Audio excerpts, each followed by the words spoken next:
মামার বাড়ি বাংলা ছাড়ো তাড়াতাড়ি দিল্লি না ঢাকা দিল্লি না ঢাকা ঢাকা ঢাকা ভারতীয় আগ্রাসন দেখে দাও জনগণ ভারত তাদের মামার বাড়ি বাংলা ছাড়ো তাড়াতাড়ি ভারত তাদের মামার বাড়ি বাংলা ছাড়ো তাড়াতাড়ি। দর্শক, এই যে ভিডিওটা এটা এখন ভীষণ ভাইরাল হচ্ছে। আমাকে আপনারা অনেকে পাঠিয়েছেন যে দেখুন বাংলাদেশে যে মুভমেন্টটা হচ্ছে সেখানে ভারত বিরোধী কী স্লোগান চলছে। ভারত যাদের মামাবাড়ি দেশ ছাড়ো তাড়াতাড়ি, যেটা আর কি মূল কথা। এই দিল্লি না ঢাকা বলে আর একটা স্লোগান। তো এটা সত্যিই খুবই উদ্বেগের ব্যাপার। যখন একটা এইরকম মুভমেন্ট হচ্ছে, ছাত্র মুভমেন্ট বলে বলা হচ্ছে, কোটা বিরোধী একটা মুভমেন্ট, তো সেখানে ভারত বিরোধী স্লোগান কেন উঠবে? তাদের দেশের অভ্যন্তরের ব্যাপার। হাসিনা সরকারের কাছে তাদের কোনো দাবি দেওয়া আছে, সেটা আদায়ের তাদের অধিকের ব্যাপার, কিন্তু সেখানে ভারত বিরোধী স্লোগান কেন উঠবে? আমি দেখছি আপনারা এই ভিডিও পাঠিয়ে আমার দৃষ্টি আকর্ষণ করেছেন অনেকেই। তো সত্যিই এটা খুবই চমকে যাওয়ার মতো একটা ভিডিও, যেখানে কোটা বিরোধী মুভমেন্ট, তো সেখানে ভারতকে ধরে কেন টানাটানি হচ্ছে? সে তো মানে দেশের অভ্যন্তরীণ একটা ব্যাপার। তো আমি এটা নিয়ে একটু কথা বলতে চাই, কিন্তু কথা বলতে আমি যারা বাংলাদেশে রয়েছেন তাদের কারোর সঙ্গে কথা বলতে চাইছিলাম ডিরেক্টলি বাংলাদেশ থেকে, কিন্তু ওখানকার তো নেট পরিষেবা এখন তো নেই সেই রকম, তো আমি যোগাযোগ করে উঠতে পারছি না। আমি এই ভিডিওটাকে যাচাই করতে চেয়েছিলাম যে এটা এখনকার ভিডিও কিনা, এই সত্যি এই মুভমেন্ট যেটা চলছে তার মধ্যকার এই স্লোগান কিনা। তো দেশের মধ্যের কাউকে না পেলেও আমি এখন এক বাংলাদেশিকে অনলাইনে দর্শক নিচ্ছি, যিনি বাংলাদেশের বাসিন্দা কিন্তু থাকেন মালয়েশিয়াতে। এই মুহূর্তে মালয়েশিয়াতেই রয়েছেন। আমি তার সঙ্গে কথা বলবো এটা নিয়ে। আমার সঙ্গে এই মুহূর্তে রয়েছেন, দেখতে পাচ্ছেন, সুমন খন্দকার ফ্রম মালয়েশিয়া। আপনার নাম সুমন খন্দকার তো? কি নাম আপনার? পুরো নামটা কি বলুন? সুমন খন্দকার। খন্দকার, ওকে। আচ্ছা, আমি তো একটা ভিডিও দর্শকদেরকে দেখালাম, তো আমি আপনাকেও পাঠিয়ে বলেছিলাম যে আপনি একটু যাচাই করে দেখুন তো এটা কবেকার ভিডিও, কি ভিডিও। তো আপনি কি বুঝলেন? আচ্ছা, আপনাকে ধন্যবাদ, অনেক অনেক ধন্যবাদ। আসলে এই ভিডিওটার ব্যাপারে আপনি যেহেতু আমাকে অবগত করছেন যে জানার জন্য, আমিও এটা চাই যে এটা ক্লিয়ার হোক। কারণ এই ভিডিওর জন্য হয়তো অনেক বিভ্রান্তিকর হয়েছে, বা আমি অনেক মিডিয়ার ভিতরে দেখতেছি এই ভিডিওটা, ঠিক আছে? তো এই ভিডিওটা কিন্তু অনেক আগের, বলতে কি, আর যে দিল্লি না ঢাকা এমন কিছু স্লোগান আছে, আরো কিছু স্লোগান আছে, কিন্তু এটা কোনো আসলে এটা যদি এমন বিরোধী ভাবে নিয়ে যায় তাহলে এটা অনেক একটা মানে মারাত্মক হিসাবে মানে সবার একটা ধারণ হইব আর কি, ঠিক আছে? তো এটা অনেক আগের ভিডিও।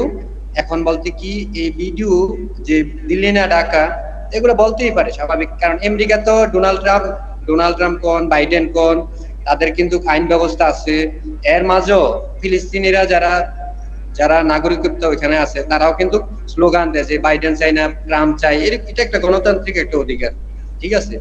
তো এখন এই ভিডিওটা, এটা আমি শিওর এটা অনেক আগের। আর যদি এটা প্রমাণ চান আমি আপনাকে দিতে বাধ্য, কারণ এখানে যারা আছে, এই যে যারা স্লোগান গুলা দিতেছে তাদের সমন্বয়কের সাথে তাদের সাথে আমার কথাবার্তা হয়, ফ্রেন্ড সার্কেল, কথা বলছেন। এটা যদি প্রমাণ চান আমি দিতে পারবো। না না, আমি একটা বিষয় ক্লিয়ার হতে চাই। আমি বলছি এই যে ভারত বিরোধী যে স্লোগানটা সামনে এসছে, আর এখন যারা এই যে মুভমেন্টটা হচ্ছে, এটা কি একই লোক নাকি এরা আলাদা গ্রুপ? আর এই যে এখন কোটা আন্দোলন হচ্ছে সেটা অন্য? এগুলো হচ্ছে আলাদা। এই যেটা আপনি যে ভিডিওটা দেখছেন এটার মানে এটার গ্রুপে আলাদা, এটা আগের ভিডিও, কথা বুঝছেন? এটা ওরা একবারে আলাদা। তাদের একটা পলিটিক্যাল একটা সংগঠন আছে, গণ অধিকার পরিষদ, এটা তো আপনারা জানেন।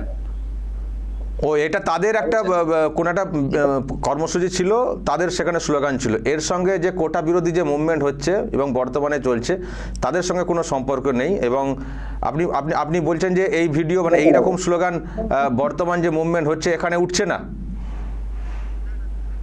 না না না না না, আমি বলি আপনাকে, এখন যারা মানে অন্যরা তো দূরের কথা, যারা এখন পার্সোনাল ভাবে যারা সমন্বয়ক, এই যারা কোঠা আন্দোলনের, তাদের বক্তব্য আপনারা শুনতেই, তারা কোনোদিন এই স্লোগান দেয় নাই, এই স্লোগান কখনো দেয় নাই। তাদের একটা আদায় ছিল যে কোঠা আন্দোলন, যে এটা সংস্কার চাই, মানে কোঠা বাতিল না, কোঠা সংস্কার চাই।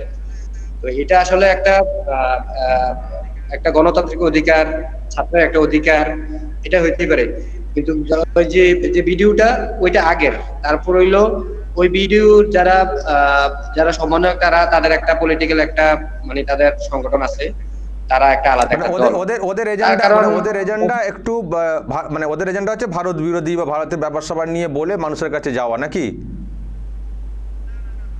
না না না, ভারত বিরোধী না, জীবনও না।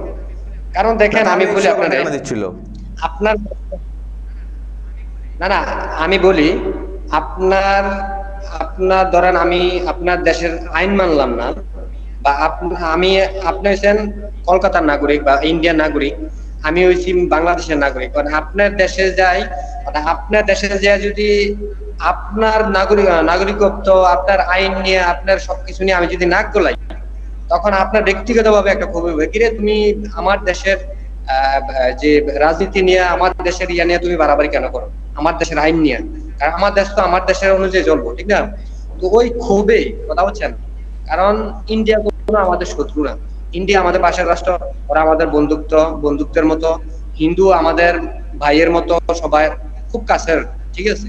আমাদের দুই একটা কি অনেক বন্ধু বান্ধব আছে, তাদেরকে আমরা আগ্রায় রাখি।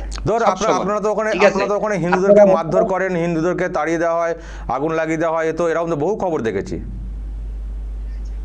তাহলে আচ্ছা, আমি বলি এই কথাটা হয়েছে যে মেইন সমাধান হয়েছে কি, আওয়ামী লীগ এমন একটা সংগঠন যে সব ভালো এমন কোনো কথা না, আমার মন মানসিকতা সব ভালো এমন কোনো কথা না, এরকম মানুষ থাকতেই পারে। কারণ রাজনীতি পলিটিক্যাল একটা জায়গা, ঠিক আছে?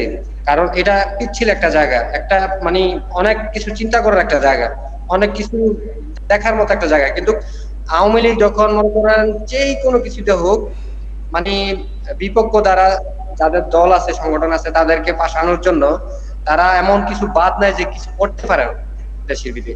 যেমন আরো আগে কোরআন শরীফ নিয়ে অনেক কিছু হয়েছে, যে আগুনগুলা হয়েছে, এই আগুনগুলা এটা আওয়ামী লীগের লোকেরা করে। আমি ব্যক্তিগতভাবে আমি কোনো দল করি না, আমি ব্যক্তি যদি এই কথা এভাবে বলতে পারি, তাহলে আমার তো এখনো কোনো দলের কোনো সার্থকতা নাই। আমার সার্থকতা হচ্ছে আমার দেশ, আমার জনগণ কি চায়, আমার দেশের ঠিক আছে? আমার তো এখানে মিথ্যা কথা বলে লাভ নাই। ওরা এই বিরোধিতা করার পরে কি করে, অন্য দলের চাপায়া দেয়, কথা বলছেন, চাপায়া এই বিভ্রান্তি গুলা হয়। কিভাবে কি করতে পারবো, কিভাবে তাদেরকে হেনস্থা করতে হইব, কিভাবে তাদেরকে মানে আটক করতে পারবো, কিভাবে দুর্বল করতে পারবো, এরকম মন মানসিকতা নিয়ে আওয়ামী লীগ রাজনীতি করে। মানে আপনি বলছেন যে ধরনের ঘটনাগুলো ঘটে, এগুলো উস্কানি থাকে আওয়ামী লীগের, তারপরে ঘটনা ঘটলে অন্যদের নাম ধরে ফাঁসিয়ে দিয়ে, জেলবন্দি করে দিয়ে, জব্দ করে, এটা ইচ্ছা করে এগুলো করে, আপনি বলছেন? রাইট, একদম রাইট।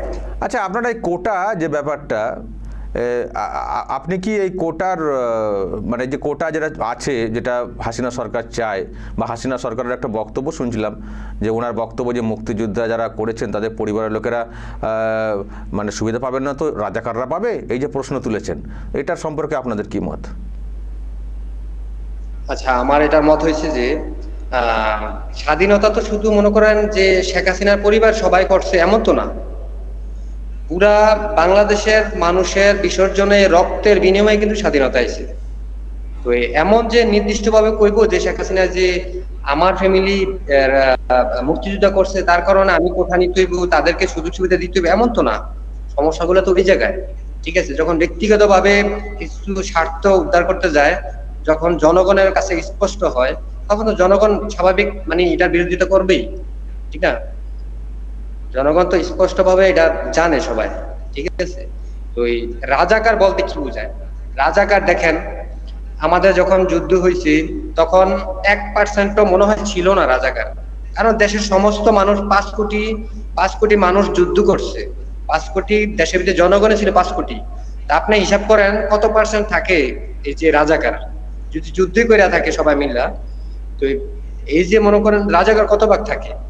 তাদের এটা একটা উস্কানি, এই রাজাকার বইলে বিভিন্নখানে উস্কানিমূলক আলোচনা সমালোচনা এবং কি এক দলের আরেক দলের পাশানো, এরকম তাদের সিস্টেম, তাদের রাজনীতিটাই এরকম।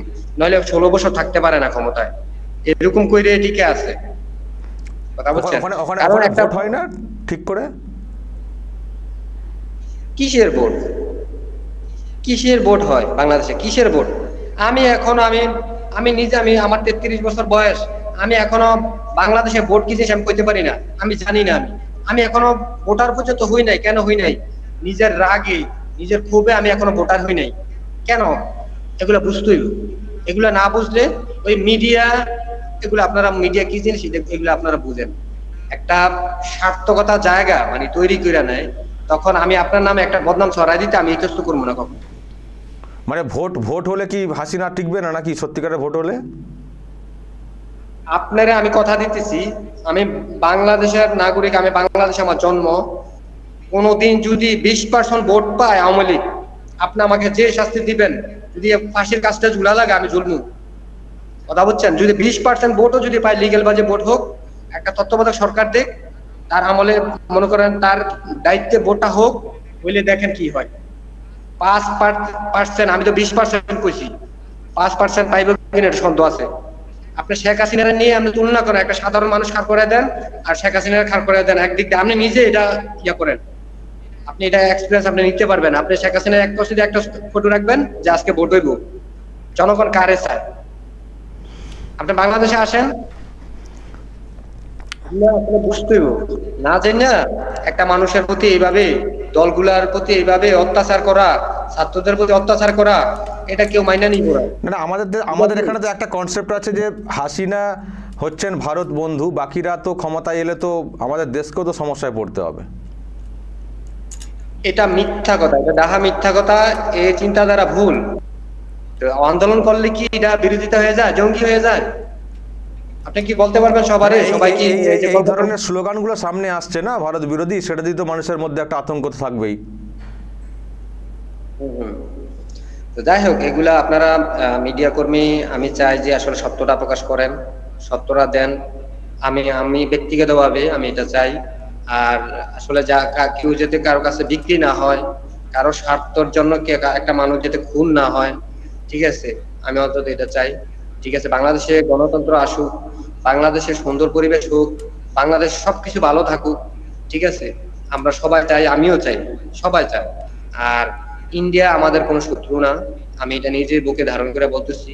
সবাই মানুষ, আমার ধর্ম নিয়ে আমার ধর্ম এক হইতে পারে, আপনার ধর্ম এক অন্য হইতে পারে, ঠিক আছে, তাই বলে আমি আপনাকে ঘৃণা করবো, আপনারা আমি মারধর করবো, আপনাকে হেনস্থা করবো, এটা আমাদের মানে অন্তত আমি বলতে পারি যে বাংলাদেশের যে শেখ হাসিনা ছাড়া যে দলগুলো আছে, আমি অন্তত এটা কইতে পারি, এটা আপনারা আমি 100% কইতে পারি যে মনে করেন অন্তত শেখ হাসিনার চেয়ে ভালো কিছু করতে পারে বাংলাদেশের।